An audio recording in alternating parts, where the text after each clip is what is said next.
बहुत ही गहरा प्रश्न है कि एक आदमी अपने जिंदगी में हमेशा पुण्य करता है, लोगों की मदद करता है, पशु पक्षियों की सेवा करता है, गाय को रोटी खिलाता है, जानवरों की सेवा करता है, इंसानों की मदद करता है, जो भी लाचार है, गरीब है, उनकी मदद करता है।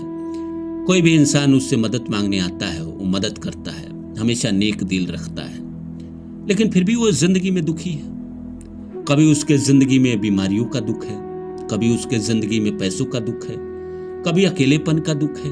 ऐसा क्या कर्म हो गया, क्या गलती हो गई उससे?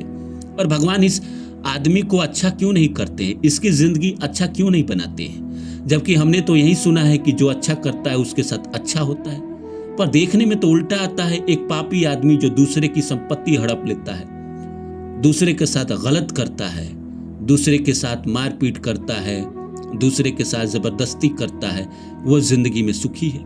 उसका परिवार भी बहुत अच्छा है, उसके पास रहने के लिए महल जैसा घर है, गाड़ी है, बंगला है, छुट्टियों में यूरोप जाता है, परिवार को कभी यहाँ लेके जा रहा है, कभी वहाँ लेकर जा रहा है, पैसों की कोई कमी नहीं है। तो भगवान सच्चे इंसान को अच्छा क्यों नहीं करते हैं? सच्चे इंसान के साथ जिंदगी में अच्छा क्यों नहीं करते और बुरे इंसान को सजा क्यों नहीं देते हैं? कभी कभी मन में ऐसा प्रश्न आता है। लेकिन दोस्तों, इंसान पिछले जन्म के कर्म भी भोगता है। पिछले जन्म के कारण उसके जिंदगी में सुख दुख आते हैं। ये कैसे काम करता है, इसको हम इस वीडियो में समझेंगे, तो आप मेरे साथ अंत तक बने रहिए। नमस्कार दोस्तों, मेरा नाम है रानू बाबू और जैसा कि आप सभी लोग जानते हैं कि मैं आपके लिए कहानी, कविता और मोटिवेशनल वीडियो लेकर आता हूँ। इसी श्रृंखला में आज लेकर आया हूँ कि भगवान सच्चे इंसान को दुख क्यों देते हैं। जो अच्छा है, जो पुण्य करता है, जो सही रास्तों पे है, जो नेक हृदय का है, उसके जीवन में दुख लगा रहता है। जो पापी है, चालाक है, शातिर है, चतुर है, लोगों के साथ गलत करता है, लोगों की जबरदस्ती शक्ति से धन संपत्ति हड़प लेता है, लोगों के पैसे रख लेता है, लोगों से बेईमानी करता है, वो जिंदगी में सुखी क्यों है? आइए इसको समझते हैं। तो शुरू करूं इससे पहले आप सभी से रिक्वेस्ट है कि please like my video and subscribe my channel. दोस्तों, क्या है कि इंसान के जीवन में पिछले जन्म के कर्म तो उसको भोगना ही पड़ता है। इस संसार में हर आदमी अपने जीवन में पिछले जन्म का कर्म भोग रहा है और इस जिंदगी में जो कर रहा है उसका भी भोग रहा है।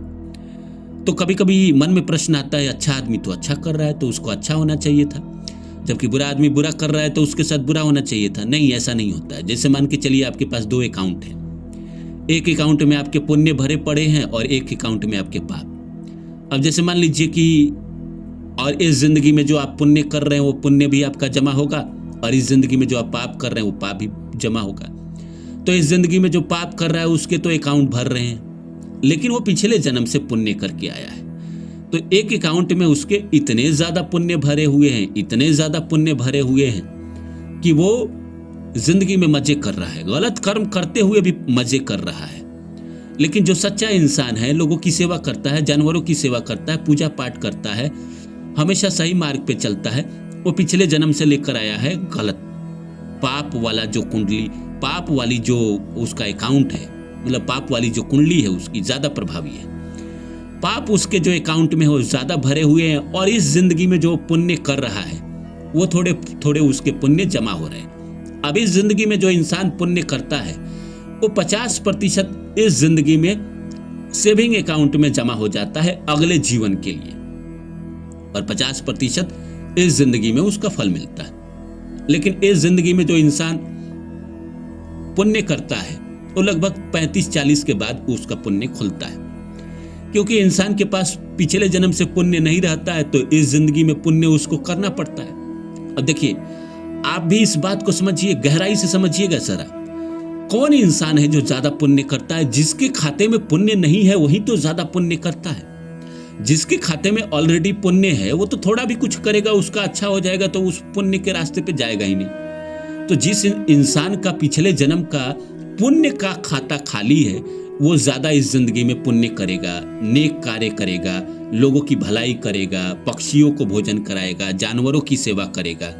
लेकिन जिस इंसान ने पिछले जन्म में बहुत ज्यादा पुण्य किए हैं उसके पुण्य के अकाउंट भरे पड़े हैं और पाप का अकाउंट बहुत खाली है, तो इस जिंदगी में वो पाप कर रहा है तो उसके पाप के अकाउंट भर रहे हैं, लेकिन उसके खाते में पुण्य ज्यादा जमा है।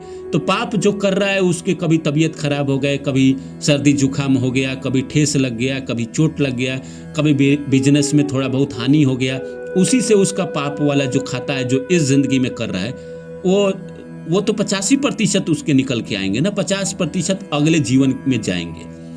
क्योंकि 100 रुपया का वो पाप कर रहा है तो 85 को उसको भोगना है इस जिंदगी में, तो 50 का भोगना है, और पिछले जन्म से उसने 100 पुण्य किया है तो 100 उसके पास पुण्य हो गए ना, 85 पाप हो गए। लेकिन पिछले जीवन में जो अच्छा कर रहा है इस जिंदगी में, वो पाप ज्यादा लेकर आया है, इसीलिए वो जिंदगी में ज्यादा परेशान रहता है। उम्मीद करता हूं समझे होंगे आप इस बात को।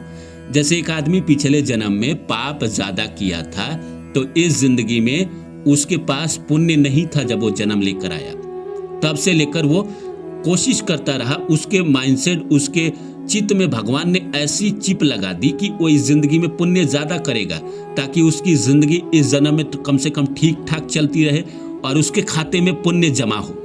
जब एक बार पुण्य उसके खाते में ठीक ठाक जमा हो जाता है तो आप देखते हैं कि उम्र के 50 साल के बाद भी लोग सफल हो जाते हैं। वहीं जो इंसान जिंदगी में इस जीवन में पाप कर रहा है, आप देखते भी हैं कि इस जिंदगी में लोग 50 के बाद बर्बाद भी हो जाते हैं। वो इसीलिए हो जाते हैं क्योंकि पिछले जन्म के जो उसके पुण्य थे वो सब खत्म हो गए, खाली हो गया उसका अकाउंट।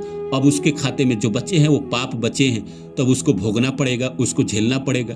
उसी तरह एक पुण्य आत्मा जो पिछले जन्म में ज्यादा पाप किया था, इस जन्म में पुण्य करता रहा, पिछले जन्म के पाप को काटता रहा, उसको खत्म करता रहा और इस जिंदगी में पुण्य जमा करता रहा, जमा करता रहा।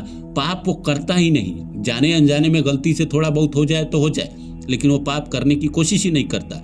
तो उसके सारे जब पाप पिछले जन्म के खत्म होंगे और उसके पुण्य खुलेंगे तो 50-60 के बाद उसकी जिंदगी एकदम ऐश वाली हो जाएगी।